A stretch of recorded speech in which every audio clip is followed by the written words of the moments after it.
Il a levé les yeux vers moi, j'ai levé le pistolet et j'ai tiré. Et j'ai raté. Je n'étais pas habitué à ce revolver. Les condamnés à mort laissent souvent derrière eux des dernières paroles qui vont droit au cœur. Plein de remords, d'autres défiantes et quelques-unes étrangement silencieuses. Ces moments dévoilent le poids de leurs crimes, révélant des failles dans le système judiciaire. Mais quelles étaient les dernières paroles glaçantes des plus jeunes meurtriers à avoir jamais été exécutés? Dans le quartier de la maison du président, répété plusieurs fois pour insister sur l'importance. Dans le quartier de la maison du président. Dans le quartier de la maison du président. Dans le quartier de la maison du président. Dans le quartier de la maison du président. Dans le quartier de la maison du président. Dans le quartier de la maison du président. Dans le quartier de la maison du président. Dans le quartier de... Dans le quartier de la maison du président. Répété plusieurs fois. Beasley a tiré 2 fois sur Ludig à la tête, le tuant, et a visé la femme de Ludig, Bobby. Elle a survécu en faisant semblant d'être morte. Le crime a dévasté la famille Ludig, choqué leur communauté aisée de Tyler, au Texas. Les enquêteurs ont rapidement relié Beasley au crime. Ses complices, les frères Coleman, ont témoigné contre lui en échange de peines de prison de 40 ans. Beasley, tireur, a fait face à une grave conséquence. L'affaire a gagné une notoriété supplémentaire car Johnny Ludig était le père du juge fédéral J. Michael Ludig, une connexion qui a soulevé des questions sur l'équité et l'influence indue pendant le processus judiciaire. Le procès de Napoleon Beasley était controversé. Malgré son jeune âge, il a été jugé comme un adulte dans un système critiqué pour son traitement sévère des délinquants juvéniles. Un jury entièrement blanc a délibéré sur son sort et beaucoup ont souligné les préjugés raciaux dans les procédures. Les avocats commis d'office de Beasley étaient inexpérimentés et mal préparés, ce qui a conduit à d'autres critiques sur la question de savoir s'il avait bénéficié d'une défense équitable. Pendant le procès, Beasley a admis sa culpabilité et a exprimé des regrets pour ses actions. Cependant, l'accusation a souligné la brutalité insensée du crime. Le jury l'a reconnu coupable de meurtre capital et l'a condamné à mort. Son âge, associé aux disparités raciales dans le système judiciaire, est devenu un point central pour son équipe de défense lors des appels. Au cours des 8 années suivantes, les avocats de Beasley ont déposé de nombreux appels, arguant que sa peine violait les normes évolutives de décence et d'équité. Ils ont mis en avant son immaturité au moment du crime, son casier judiciaire vierge et sa capacité à se réformer. Malgré ses efforts, les tribunaux ont maintenu sa condamnation à mort. Le 28 mai 2002, à l'âge de 25 ans, Napoleon Beasley a été exécuté par injection létale à l'unité de Huntsville, au Texas. Son exécution était la 11e dans l'État cette année-là. Dans les jours précédant sa mort, des militants, des chefs religieux et des organisations de défense des droits de l'homme, comme Amnesty International, se sont mobilisés pour épargner sa vie. Ils ont soutenu que l'exécution de quelqu'un pour un crime commis à 17 ans violait les normes internationales et les standards moraux. Beasley a passé ses dernières heures à réfléchir sur ses actions et le système qui l'a conduit à ce moment. Il a été autorisé à rencontrer sa famille et le clergé avant d'être escorté vers la chambre d'exécution. Les témoins ont décrit son comportement comme calme et posé, un contraste frappant avec le jeune homme qui avait commis le crime des années plus tôt. L'acte que j'ai commis était insensé, mais la personne qui l'a commis n'est plus ici. Je suis attristé par ce qui se passe ici ce soir. Je suis déçu par un système qui est censé protéger et défendre ce qui est juste et bon, mais qui peut être tout aussi imparfait que je l'étais. Ces paroles reflétaient le regret de ses actes et une critique judiciaire. Plusieurs témoins ont remarqué la maturité et la profondeur de sa déclaration qui contrastait fortement avec l'adolescent impulsif qui a pris la vie de Johnny Ludig. L'exécution de Napoleon Beasley a divisé. Les défenseurs ont affirmé que son cas illustrait le besoin de clémence pour les jeunes délinquants. Les opposants à la peine de mort ont souligné le remords et la croissance personnelle de Beasley, prouvant sa réhabilitation possible. La famille Ludig, soulagée, est restée profondément affectée par la perte de leurs proches, la veuve de Johnny Ludig. Bobby a ensuite décrit le poids émotionnel du crime et du procès, notant qu'aucune punition ne pourrait annuler la tragédie. L'exécution de Beasley a eu lieu seulement 3 ans avant que les États-Unis, Cour suprême a pris une décision historique dans l'affaire Robert V. Simmons. 2. Thomas V, qui a aboli la peine de mort pour les crimes commis par des mineurs.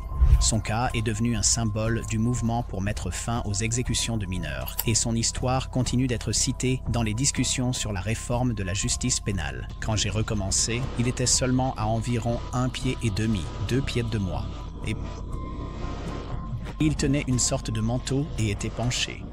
Sean, vendeur. Sean Sellers, un adolescent de l'Oklahoma, a commis une série de meurtres horribles qui ont choqué la nation et ont suscité des débats sur la justice pour mineurs et la peine de mort. Né le 18 mai 1969, l'enfance troublée de Sean et sa fascination pour les forces obscures ont conduit à une spirale tragique de violence.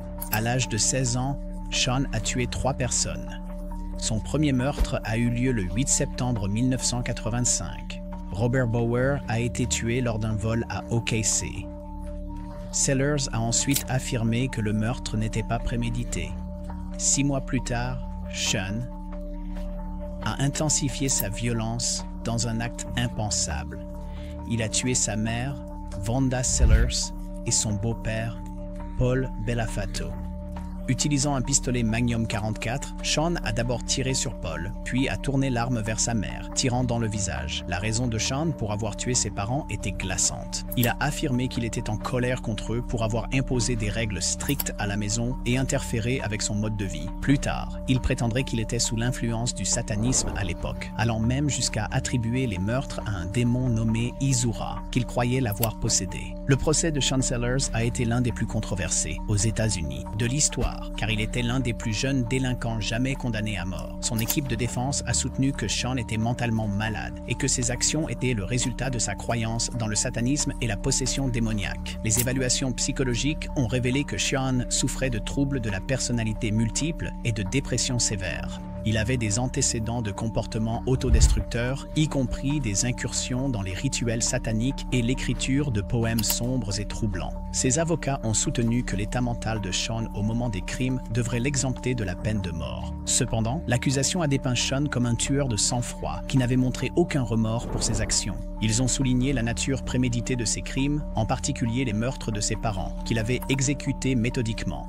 L'équipe de défense de Sean a également soulevé des préoccupations concernant son jeune âge et le rôle de son éducation instable dans la formation de son comportement. Malgré ces arguments, le jury l'a reconnu coupable des 3 meurtres et l'a condamné à mort au moment de son jugement. Sean Sellers n'avait que 17 ans, le plus jeune condamné à mort en Oklahoma. Il a passé plus d'une décennie dans le couloir de la mort et subi une transformation significative. Il s'est converti au christianisme et est devenu un fervent adepte de la foi, affirmant qu'il avait été pardonné pour ses péchés. Sean est également devenu un défenseur du ministère pénitentiaire, partageant son histoire comme un avertissement pour les autres. Dans les années précédant son exécution, Sean a exprimé de profonds remords pour ses actes. Il a écrit des lettres aux familles de ses victimes, s'excusant pour la douleur qu'il avait causée. Sean a également travaillé avec ses avocats et des militants pour faire campagne contre l'exécution des délinquants juvéniles, arguant que son cas démontrait le potentiel de réhabilitation. Malgré un débat public intense et de nombreux appels, l'exécution de Sean a eu lieu le 4 février 1999 à la prison d'État de l'Oklahoma à McAllister. Il avait 29 ans à l'époque. Les derniers moments de Sean Sellers ont été marqués par une acceptation calme de son sort et une expression sincère de sa foi. Avant que l'injection létale ne soit administrée, Sean s'est adressé aux témoins en disant « Me voici, Père, je rentre à la maison ». Il a ensuite commencé à chanter un hymne « Libère mon esprit ». Alors que le processus d'exécution commençait, les témoins ont rapporté que sa voix était stable et sereine, un contraste frappant avec les actions chaotiques et violentes de sa jeunesse. L'exécution de Sean Sellers a déclenché de vifs débats sur l'éthique de la peine de mort, en particulier pour les crimes commis par des mineurs. Des militants et des organisations comme Amnesty International ont condamné l'exécution, invoquant l'âge de Sean au moment de ses crimes et ses problèmes de santé mentale. Ils ont soutenu que le système judiciaire n'avait pas pris en compte les complexités de son cas, y compris son potentiel de réhabilitation. D'un autre côté, les familles de ses victimes ont exprimé leur soulagement que justice ait enfin été rendue. Elles ont souligné l'impact dévastateur des actions de Sean sur leur vie et ont soutenu que son exécution était une conséquence nécessaire de ses crimes. Il y aura beaucoup de dindes servies au cours des prochains jours, mais aucune ne pourrait avoir un goût plus doux que celle servie aujourd'hui par Johnny Frank Garrett. Johnny Frank Garrett n'avait que 17 ans. Nous sommes réunis ici aujourd'hui pour assister à l'exécution de Johnny Frank Garrett, condamné à mort par injection létale, lorsqu'il a été accusé de l'un des crimes les plus brutaux à Amarillo, Texas. Le 31 octobre 1981, sœur Tadia Benz, une religieuse catholique de 76 ans, a été retrouvée violée et assassinée chez elle au St. Couvent Frank. Sœur Tadia Benz. As-tu quelque chose à nous dire maintenant, fils? Sœur Benz a été découverte étranglée et battue, son corps laissé dans un état horrifiant. Garrett vivait en face du couvent. Son lien avec le crime est apparu après que la police a trouvé des preuves le liant à la scène. Malgré son jeune âge et son passé troublé, Garrett a été accusé de meurtre capital, une décision qui mènerait à un procès controversé et à une exécution éventuelle. Le procès de Garrett reste l'un des plus débattus de l'histoire du système judiciaire des États-Unis. Système judiciaire. Procureurs se sont dépendus de des preuves circonstancielles, des empreintes digitales et une confession alléguée, bien que celle-ci ait été obtenue dans des circonstances douteuses. Garrett a eu une enfance troublée, marquée par de graves abus et négligences. Il aurait été soumis à des abus physiques et sexuels dans son enfance, ce qui lui a laissé des problèmes de santé mentale importants. Malgré ces facteurs, le tribunal a rejeté le rôle de son passé traumatique et de ses maladies mentales diagnostiquées, y compris la schizophrénie et le trouble de la personnalité multiple. Sa défense a soutenu que l'état mental de Garrett le rendait incapable de comprendre la gravité de ses actes.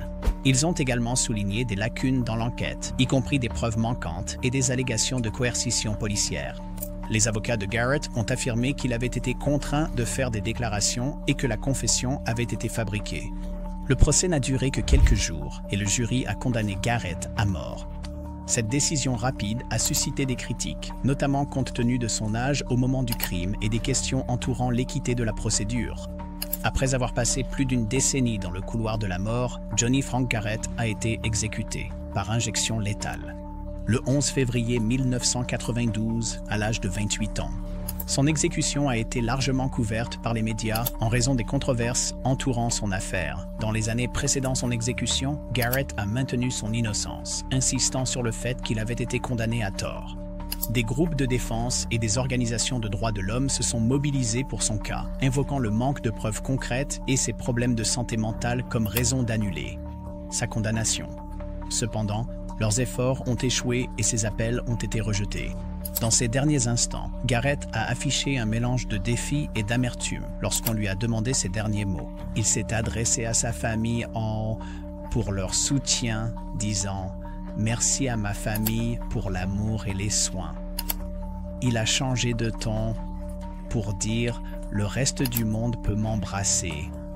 Les témoins ont décrit l'attitude de Garrett comme étant sans remords et ces derniers mots ont choqué beaucoup de personnes dans la chambre d'exécution. Pour certains, son défi était une affirmation finale de son innocence. Pour d'autres, c'était une confirmation de sa culpabilité et de son absence de remords. L'affaire Garrett a suscité l'indignation tant au pays qu'à l'étranger. Les critiques de la peine de mort citent son exécution des défaillances systémiques dans le système judiciaire des États-Unis. Ils soulignent le manque d'enquête approfondie, le rejet de ses problèmes de santé mentale et la dépendance à des preuves douteuses comme des défauts critiques dans son procès. De nombreuses organisations des droits disent que l'affaire Garrett illustrait pourquoi les délinquants juvéniles ne devraient pas être condamnés à la peine de mort. Sa jeunesse, combinée à son histoire d'abus et de maladies mentales, soulève des préoccupations sur son exécution. D'un autre côté, les partisans de la peine de mort ont vu l'exécution de Garrett comme une justice pour Sœur Ben. Ils ont souligné la brutalité du crime et l'impact dévastateur qu'il a eu sur le couvent et la communauté catholique locale. Le meurtrier condamné Brandon Bernard a été exécuté par injection létale la nuit dernière. C'était la première exécution. Brandon Bernard n'avait que 18 ans lorsqu'il s'est impliqué dans un crime horrible qui conduirait finalement à son exécution.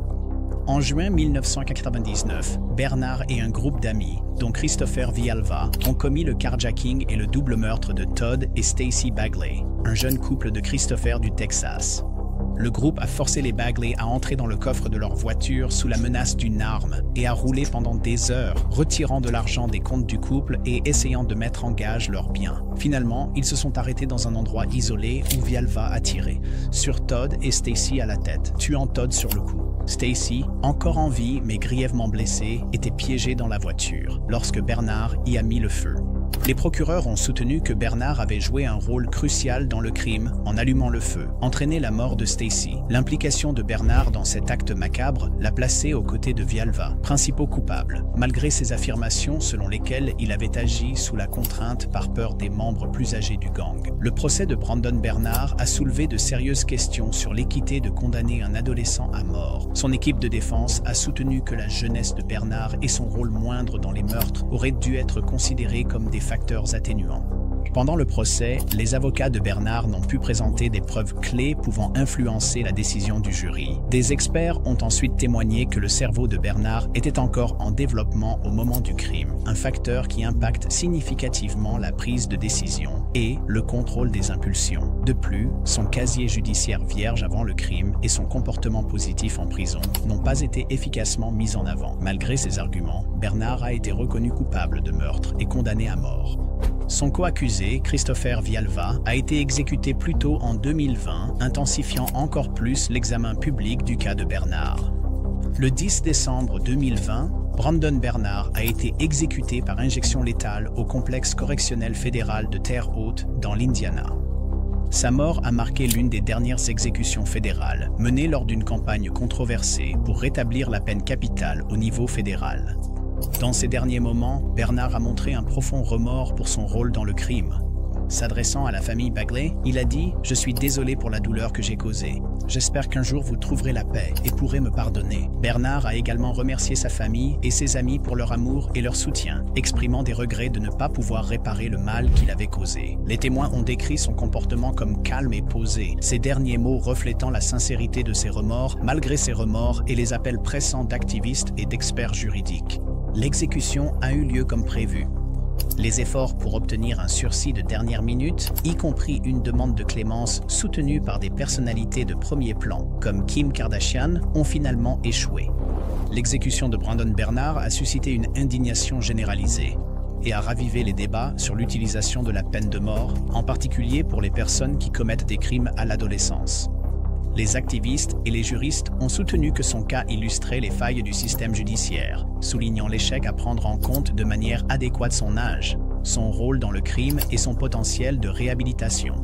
Le cas de Bernard a également attiré l'attention sur les disparités raciales dans l'application de la peine de mort. En tant qu'adolescent noir condamné à mort pour un crime ou d'autres, avec une implication similaire ou plus grande, ont reçu des peines moins sévères, son histoire a mis en lumière les inégalités systémiques. La famille Bagley, cependant, a soutenu l'exécution, soulignant la perte dévastatrice de Todd et Stacy et la nature odieuse du crime. Leurs chagrins et leurs appels à la justice sont restés au cœur de l'affaire, soulignant l'impact profond des meurtres sur les proches des victimes. Douglas Christopher Thomas, connu sous le nom de Christopher Thomas, n'avait que 17 ans lorsqu'il a commis un acte choquant. Un double meurtre qui mènerait à son exécution. Le 10 novembre 1990, en Virginie, Thomas a tiré et tué J.B. et Kathy Wiseman, les parents de sa petite amie de 14 ans, Jessica Wiseman. Les meurtres étaient le point culminant d'une relation tumultueuse entre Thomas et Jessica, que Kathy et J.B. désapprouvaient fortement. En raison du jeune âge de leur fille et de l'influence de Thomas, les parents de Jessica lui avaient interdit de le voir, ce qui aurait mis en colère les deux adolescents. Dans leur désir d'être ensemble, ils ont élaboré un plan pour tuer ses parents. La nuit du crime, Thomas est entré dans la maison des Wiseman avec un fusil de chasse. Alors que JB et Kathy dormaient, il a tiré plusieurs coups mortels, laissant les deux parents morts. Ensuite, Thomas et Jessica ont fui les lieux, volant la voiture familiale et de l'argent. Les autorités ont arrêté le couple peu après les meurtres, découvrant leurs plans et les rôles glaçants que chacun a joués dans le crime. Le procès de Thomas a été très controversé en raison de son âge et du rôle important que Jessica a joué dans l'organisation des meurtres. Les procureurs ont décrit Thomas comme le principal coupable, le présentant comme un jeune homme manipulateur et dangereux qui a exécuté le crime sans remords. La défense de Thomas a soutenu que ses actions étaient fortement influencées par Jessica, qui avait été la force motrice derrière les meurtres. Ils ont souligné l'immaturité et l'impulsivité du cerveau adolescent de Thomas, affirmant qu'il avait agi par amour et sous la pression de Jessica. Cependant, le jury n'a pas été convaincu, surtout après avoir entendu la confession de Thomas et les preuves le liant au crime. Jessica, en revanche, a reçu une peine beaucoup plus légère. Elle a été jugée comme mineure et n'a purgé que 7 ans de détention, un contraste frappant avec le sort de Thomas. Cette disparité dans les peines a suscité l'indignation. Jessica minimisée par âge et sexe. Thomas coupable de meurtre et condamné à mort, l'un des plus jeunes délinquants. Couloir de la mort aux États-Unis. Son cas a attiré une attention significative de la part des organisations de défense des droits de l'homme qui s'opposaient à l'exécution de mineurs et soutenaient que son âge aurait dû être un facteur atténuant. Le 10 janvier 2000, Douglas Christopher Thomas a été exécuté par injection létale au Greensville Correctional Center en Virginie. Son exécution est survenue lors de critiques internationales contre les États-Unis pour l'utilisation de la peine de mort sur des individus ayant commis des crimes alors qu'ils étaient mineurs. Dans ces derniers moments, Thomas a réfléchi à son sort et au système judiciaire. Lorsqu'on lui a demandé s'il avait des derniers mots, il a déclaré calmement « La mort n'est que le commencement ». Ces mots ont laissé une impression durable, montrant son acceptation de son sort et sa croyance en une vie après la mort. Thomas exprimait des regrets et admit la douleur qu'il avait causée. Mais ces remords n'ont pas arrêté son exécution. Les défenseurs ont lutté pour sa clémence jusqu'à la fin. En soutenant que Thomas avait été victime d'un système judiciaire défaillant qui n'avait pas pris en compte sa jeunesse et son potentiel de réhabilitation, l'exécution de Douglas Christopher Thomas a ravivé les débats sur l'éthique de condamner des mineurs à mort. Les critiques ont soutenu que son âge au moment du crime, associé à l'influence significative que Jessica avait sur ses actions, aurait dû justifier une peine moins sévère. Les organisations de défense des droits de l'homme, y compris Amnesty International, ont condamné l'exécution, citant les lois internationales qui interdisent la peine capitale pour les crimes commis par des individus de moins de 18 ans. Ils ont attiré l'attention sur l'isolement des États-Unis, en tant que l'une des rares nations pratiquant encore les exécutions de mineurs. Les partisans de la peine de mort, cependant, ont souligné la brutalité du crime et la nécessité de justice pour J.B. et Kathy Wiseman. Les familles des victimes, l'exécution de Thomas marque la fin d'une bataille juridique de 10 ans et apporte un sentiment de clôture. Steve Edward Roach. Steve Edward Roach, un jeune de 17 ans originaire de Virginie, a commis un crime qui a choqué sa petite communauté et a finalement conduit à son exécution. Le 3 décembre 1999, Roach a tué Marianne Hughes, 70, lors d'un cambriolage à son domicile. Roach, qui connaissait Hughes, a affirmé qu'il s'était rendu chez elle pour demander de l'argent, mais a paniqué lorsqu'elle a refusé. Roach a admis avoir tiré sur Hughes avec un pistolet qu'il avait apporté. Après la fusillade, il a volé sa voiture et son sac à main. Le crime a laissé la famille et les voisins dévastés. Comme Hughes était gentille et généreuse, aidant souvent les autres, le passé troublé de Roach a été révélé lors de l'enquête. Élevé dans un foyer, il a fait face à la négligence et aux abus tôt. Ces difficultés ont façonné son comportement, menant à des actions impulsives et imprudentes. Malgré cela, la gravité de son crime laissait peu de clémence aux yeux de la loi. Roach a été rapidement appréhendé après le meurtre et les preuves contre lui étaient accablantes. Ses empreintes digitales ont été trouvées sur les lieux du crime et il a été pris en train de conduire la voiture volée de Hughes. Lors de son procès, Roach a plaidé coupable de meurtre capital, espérant que son honnêteté et sa coopération conduiraient à une peine plus légère. L'équipe de défense a souligné le jeune âge de Roach et son enfance troublée, arguant qu'il manquait de maturité émotionnelle pour comprendre pleinement les conséquences de ses actes. Un psychologue a témoigné que Roach avait un mauvais contrôle de ses impulsions et un passé de comportement perturbateur en raison de son environnement chaotique. La défense a également mis en avant ses remords, car Roach a exprimé à plusieurs reprises des regrets pour son crime et a présenté ses excuses à la famille de Hughes. Malgré ces arguments, l'accusation a dépeint Roach comme un individu dangereux qui devait être tenu responsable de ses actes. Le jury l'a finalement condamné à mort. Une décision qui a suscité des critiques de la part des défenseurs des droits de l'homme qui estimaient que les mineurs ne devraient pas être condamnés à la peine capitale. Le 13 janvier 2000, Steve Edward Roach a été exécuté par injection létale au Greensville Correctional Center en Virginie. Il avait 23 ans à l'époque, ce qui faisait de lui l'un des plus jeunes délinquants exécutés aux États-Unis. Dans ces derniers moments, Roach a montré un sentiment de paix et d'acceptation. Lorsqu'on lui a demandé s'il avait des derniers mots, il a récité le psaume 23. « Le Seigneur est mon berger, je ne manquerai de rien ». Comportement calme et référence à la foi ont impressionné les témoins. touché par remords apparents et réflexions spirituelles. Roach avait passé tant dans le couloir de la mort à écrire des lettres aux jeunes, exhortant à éviter le chemin qu'il avait emprunté. Il espérait que Histoire servirait d'avertissement aux autres. Malgré ses efforts pour expier, son exécution a eu lieu comme prévu, laissant ses partisans découragés et ses détracteurs divisés. L'exécution de Steve Roach a déclenché des débats intenses sur la moralité de condamner des mineurs à mort. Les défenseurs contre la peine de mort ont souligné son âge au moment du crime, arguant que les jeunes délinquants devraient avoir des opportunités de réhabilitation plutôt que de faire face à la punition ultime. Des organisations comme Amnesty International ont condamné son exécution, la qualifiant de violation des lois internationales qui interdisent la peine capitale pour les crimes commis par des mineurs. Les partisans de la peine de mort, cependant, ont souligné la brutalité du crime de Roach et la nécessité de justice pour Marianne Hughes et sa famille. Ils ont soutenu que son âge n'excusait pas ses actions et que la punition correspondait à la gravité de l'infraction. La nature troublante de ces cas réside dans leurs derniers moments, où de jeunes délinquants font face à leur destin ultime. Leurs derniers mots offrent un aperçu de leur humanité, allant du regret et des excuses, à la défiance et à l'indifférence. Ces exécutions soulèvent des questions morales sur la punition des jeunes délinquants et sur la question de savoir si la justice ou la clémence devrait prévaloir. Mais quelles sont vos pensées sur ces cas tragiques? Faites-le nous savoir ci-dessous. Et si vous avez apprécié ces cas, assurez-vous de regarder nos prochains présentés à l'écran.